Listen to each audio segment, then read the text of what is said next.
Mit formål med at komme i dag var at få lidt mere viden omkring EU-fonden, eller nærmere betegnet faktisk, om jeg kunne få lidt at vide, om de kunne løfte sløret for, hvad der kom i nær fremtid. Ikke? Og så netværket. Det er også altid godt. Hvad er det, du selv arbejder med? Jeg arbejder i hjemmeplejen, det vil sige de udkørende og dem, som arbejder på plejecenter i Greve Kommune. Og jeg arbejder med kvalitet og udvikling. Og helt specifikt har jeg tænkt på, at jeg godt kunne tænke mig at lave noget på tværs omkring frivillighed på tværs af Europa, hvor vi kunne idéudveksle med hinanden. Hvorfor?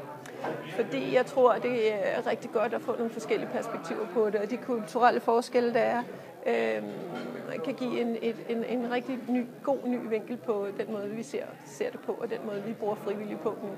Så det tænker jeg kunne være interessant. Hvad har du selv af gode råd omkring internationale projekter, som du gerne vil give videre?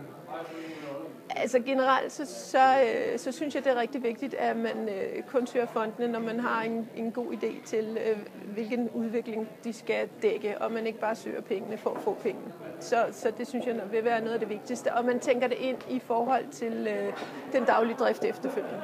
Så implementering, og så at det rent faktisk følger noget, som man synes giver mening. En strategi. Tak. Så